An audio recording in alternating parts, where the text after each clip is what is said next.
La noticia requiere profundidad. En Notimundo están los protagonistas de la noticia.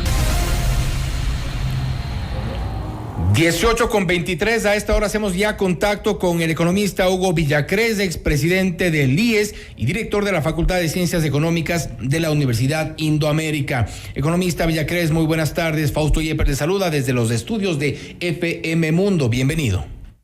¿Qué tal, Fausto? Buenas noches. María del Carmen, buenas noches. Un saludo para la gente que nos escucha y listos para conversar de estos temas importantes. Gracias, economista. Se ha aprobado ya esta reforma a la Ley de la Seguridad Social. Espera sin duda la sanción por parte del Ejecutivo, pero ya se habla de transparentar la situación del IES.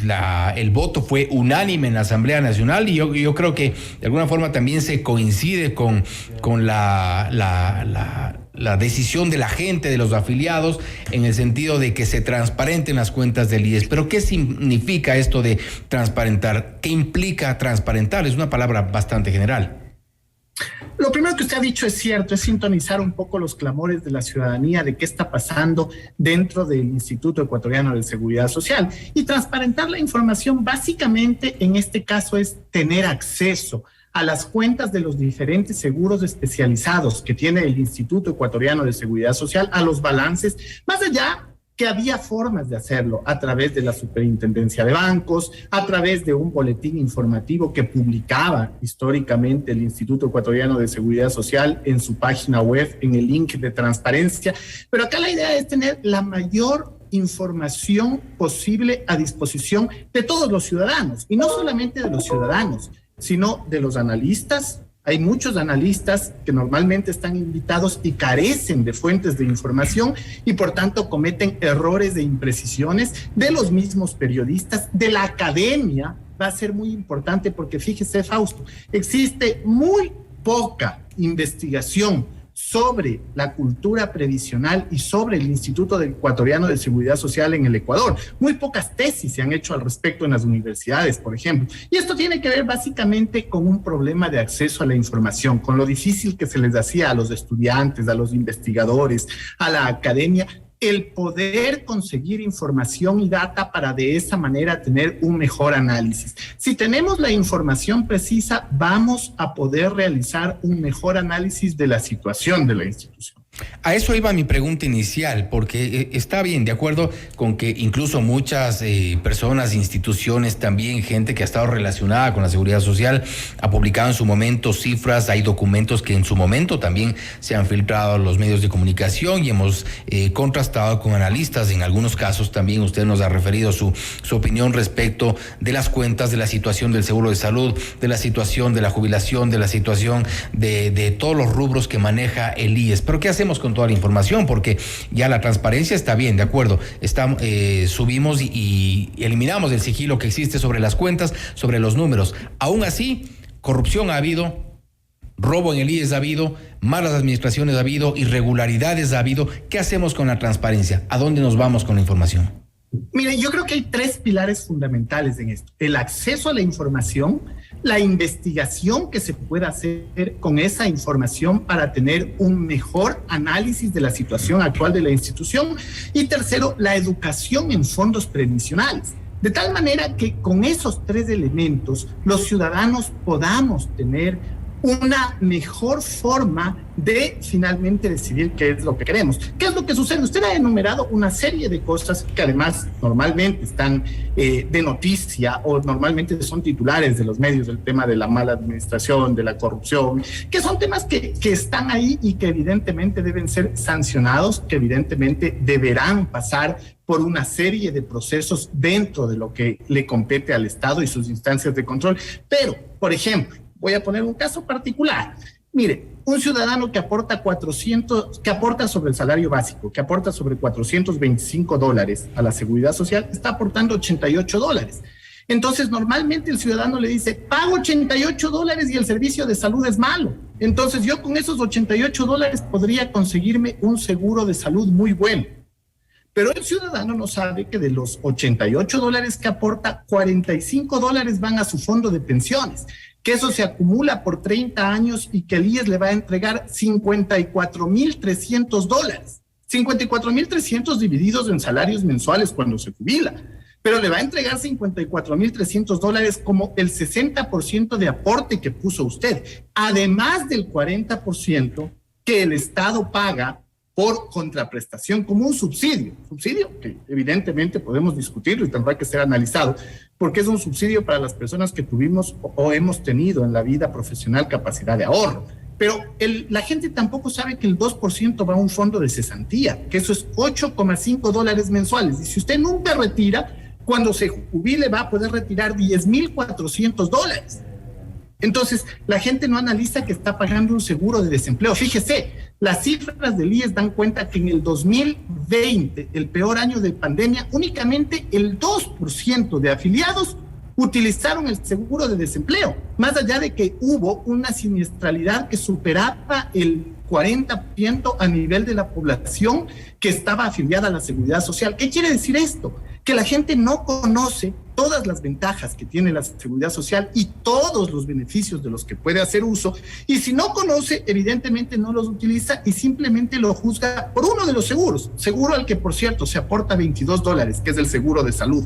Entonces hay que hacer esa comparación. Por $22 podemos conseguir un seguro de salud que cubra ilimitadamente enfermedades catastróficas, que cubra sin necesidad de exámenes de preexistencias, que le cubra con diagnósticos de enfermedad, pese a que se realice una serie de exámenes, que finalmente si usted va al seguro privado le dice, si a usted no le salió un diagnóstico de enfermedad, no le cubro. El IES sí le cubre, le hace el examen, y si no sale nada, pues mejor para usted y mejor para la institución. Todo dependerá también del número de cotizantes.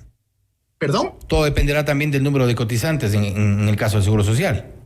Por supuesto, todo va a depender del número de cotizantes, pero desde mi óptica, a mí me parece importante esta ley porque transparenta la información y debe venir acompañada de un proceso desde la academia, que es un proceso de educación en fondos previsionales, que sepamos cómo estamos invirtiendo, en qué estamos invirtiendo, que sepamos la cantidad de recursos que después nos devuelve la institución y, por supuesto, este tipo de cosas que mucha gente te dice, por ejemplo, el Estado tiene una deuda gigantesca con el IES. Sí, pero el 40% en el fondo de pensiones es un subsidio que actualmente, al año 2022, será de más o menos $2.000 millones, mientras el Estado mismo destina únicamente $300 millones para pensiones no contributivas, es decir, para los que no tuvieron capacidad de ahorro durante toda la época de activos, mientras a los que sí tuvimos capacidad de ahorro nos destina $2.000 millones.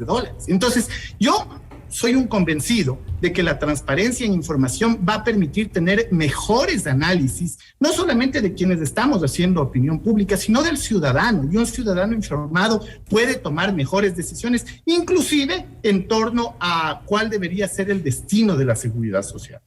¿Permitirá esto tomar decisiones más adelante respecto inclusive de procesos de fiscalización? Por supuesto, indudablemente que las instituciones de fiscalización han tenido la información oportuna y precisa.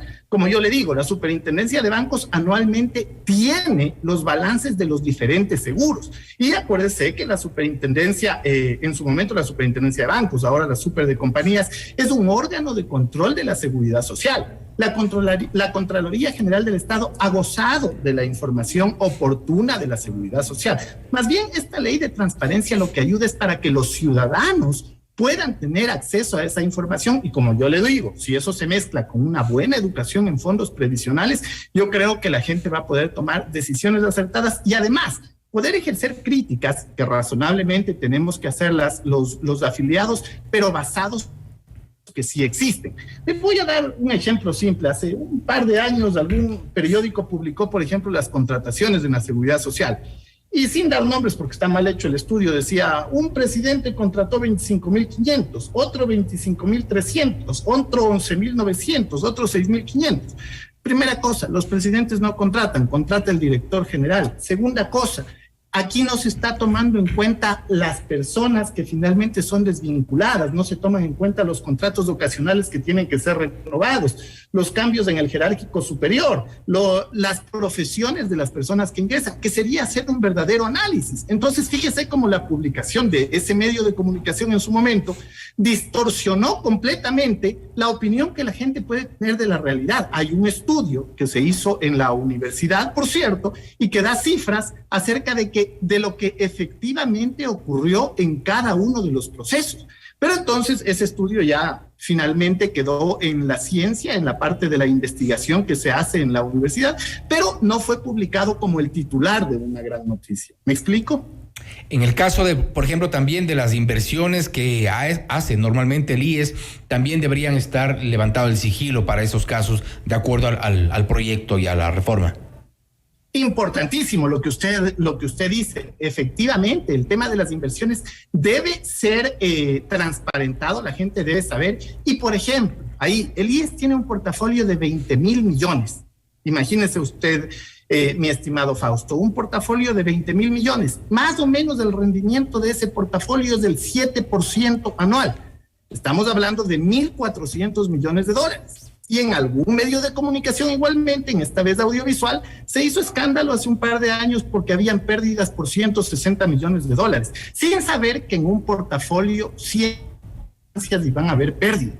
Los portafolios, mientras mayor rendimiento tienen, mayor va a ser el riesgo al que están expuestos. Entonces, evidentemente hay que conocer todo esto para poder hacer una crítica sana. Entonces, más bien, mi visión va desde el punto de vista de que todos, analistas, periodistas, ciudadanos, afiliados, jubilados, tenemos que conocer exactamente cómo funciona la institución, cómo funcionan los datos, mayor educación en cultura previsional, y entonces sí vamos a hacer, yo creo que un mecanismo de juzgamiento más equitativo de cómo funciona la seguridad social en el Ecuador.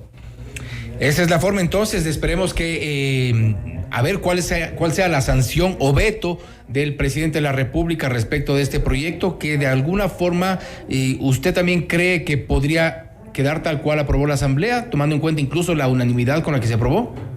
A mí me parece que no deja de ser una noticia positiva, estimado Fausto, en medio de todo lo que estamos viviendo, en medio de la pandemia, del aumento de contagios y de una serie de noticias negativas que muchas veces vienen de la misma Asamblea. Creo que esta es una noticia positiva y seguramente el Ejecutivo va a sancionar el proyecto y así pasará a ser una ley y así tendremos todos mayor transparencia, mayor posibilidad de juzgar, mayor posibilidad de evaluar y sobre todo con eso tomar decisiones. Porque finalmente en la seguridad social hay que tomar decisiones, Fausto. Esto que hablamos, por ejemplo, del 40% de las pensiones, fíjese, en 1940, el siglo anterior, con el gobierno de Carlos Arroyo del Río se puso este subsidio de 4 de cada 10 dólares. Es decir, en 1940, el siglo anterior, ya estaba desfinanciado el fondo de pensiones. Sin embargo, hay cierta gente que dice, recién se ha desfinanciado el fondo. Oye, si uno conoce la historia, ve que desde 1940 estuvo desfinanciado y que en la ley del 2001 tampoco se corrigió. Que el artículo 237 obliga a que el Estado aporte el 40% para las pensiones. 4 de cada 10 dólares que reciben los pensionistas provienen del Estado como subsidio, porque el Estado no recibe ninguna contraprestación por parte del IES. Entonces, es importante tener en cuenta todo esto para saber exactamente el momento que analizamos, porque hay mucha gente que dice el Estado ha vivido a costa del IES, y de hecho yo tengo un estudio en donde se demuestra que gran parte también de las deudas que el Estado tiene con el IES provienen de subsidios que en su momento fueron propuestos y que no sabemos si a la actualidad son equitativos, justos y solidarios. Al menos son legales. Son legales, exactamente. Eso sí, nadie puede discutir. La ley es la ley. Está en la ley del 2001. Así es, economista, gracias. Sin duda, a ventilar las cuentas del IES entonces.